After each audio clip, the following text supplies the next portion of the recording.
Salam dan selamat pagi Jemaat HKBP Cibubur yang diberkati Tuhan. Hari ini Jumat 14 Februari 2025. Pada hari ini, khusus bagi orang-orang muda, mereka menyebutnya pada tanggal 14 Februari atau setiap tanggal 14 Februari merupakan hari kasih sayang atau sering disebut dengan Valentine Days. Oleh karena itu, supaya kita penuh semangat untuk menjalani satu hari ini, marilah terlebih dahulu kita dengar-dengaran dengan firman Tuhan, agar melalui firman-Nya kita diberi kekuatan untuk melakukan setiap aktivitas kita dengan penuh kasih sayang. Seperti nama hari ini bagi orang-orang muda. Dan bagi Amang dan Inang yang masih sakit, yakinlah Tuhan akan menyembuhkanmu. Jangan lupa berdoa dan makan obat teratur, dan tetaplah yakinkan bahwa kesembuhan akan menjadi milik Amang dan Inang serta saudara-saudara. Bagi Amang dan Inang yang masih ke dalam keadaan berduka atau bergumul, yakinkan Tuhan ada bersamamu. Dia akan memberikan hikmat dan kebijaksanaan serta kekuatan dan penghiburan untuk memampukan kita menghadapi segala sesuatu yang membuat kita bergumul dan berduka. Bagi Amang dan Inang yang akan berangkat bekerja atau sudah yang sedang berada dalam pekerjaannya, yakinkan bahwa Tuhan menyertai Amang, dan Amang, Inang, serta saudara-saudara dimampukan untuk melakukan yang terbaik dalam pekerjaan. Sebelum kita mendengarkan firman Tuhan, marilah kita terlebih dahulu berdoa. Kita berdoa. Kasih karunia dan damai sejahtera dari Allah Bapa dan dari anaknya Tuhan Yesus Kristus kiranya menyertai kamu sekalian. Amin. Sesuai dengan Almanak HKBP, renungan harian kita pada hari ini diambil dari surat Rasul Paulus kepada jemaat Roma, pasal 8 ayat 21 dikatakan demikian.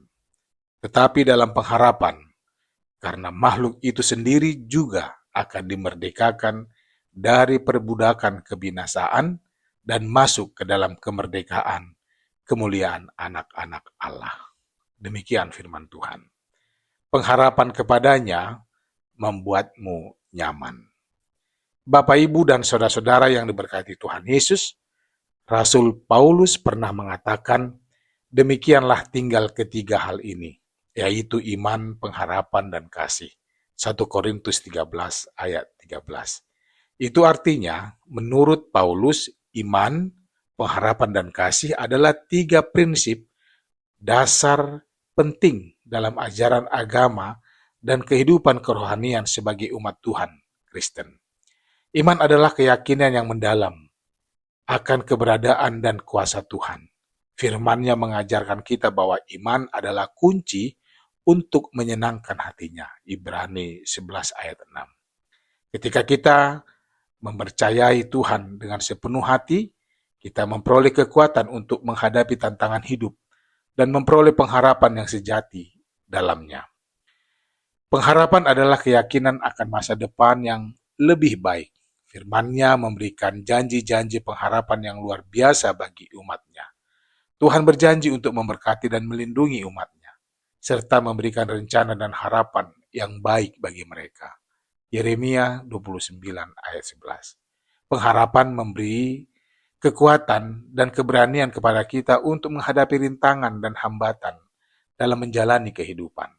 Firman Tuhan mengajarkan agar kita tidak mudah berputus asa, karena kita memiliki Tuhan dan kita terus berharap kepadanya, karena Tuhan memiliki rencana yang baik dalam kehidupan kita. Dengan menyimpan dan hidup dalam pengharapan, kita dipastikan dapat melewati masa-masa sulit dengan keyakinan yang kokoh. Dan kasih adalah fondasi utama dalam kehidupan kekristenan kita. Firman Tuhan dengan jelas mengajarkan bahwa kasih adalah perintah terbesar yang diberinya kepada umat-Nya. Kasih adalah manifestasi nyata dari iman dan pengharapan kita, dan menjadi alat utama untuk menyebarkan kabar baik tentang keselamatan dan cinta Tuhan kepada dunia.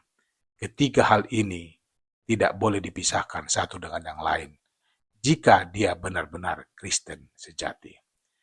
Jemaat Kristus yang baik, sehubungan dengan yang di atas, firman Tuhan untuk kita hari ini mengatakan, tetapi dalam pengharapan, karena makhluk itu sendiri juga akan dimerdekakan dari perbudakan kebinasaan dan masuk ke dalam kemerdekaan kemuliaan anak-anak Allah.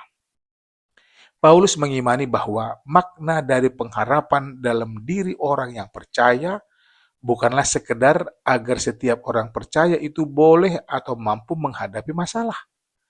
Tapi jauh daripada pemahaman seperti itu, dalam pengharapan setiap manusia, Paulus pakai istilah makhluk akan dimerdekakan dari perbudakan yang membuat manusia itu mengalami kebinasaan. Dan akhirnya menjadi bagian dari rancangan dan kehendak Tuhan, anak-anak Allah.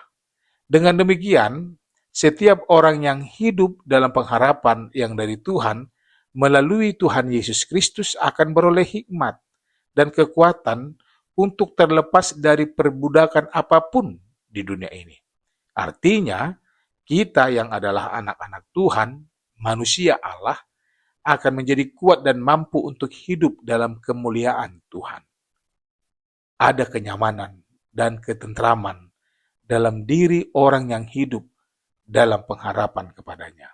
Tidak galau, bimbang, atau ragu, karena dia yakin bahwa Tuhan tidak pernah tidur, akan selalu mendampingi dan menyertainya.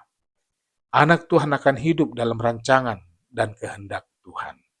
So, yakinlah bahwa pengharapan kepadanya membuat hidupmu menjadi nyaman dan aman. Amin. God bless you. Kita berdoa.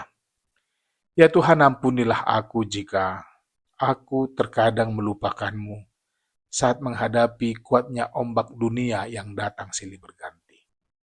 Tetapi tuntunlah aku agar aku semakin dekat kepadamu. Amin. Selamat beraktivitas sama Nginang. Horas.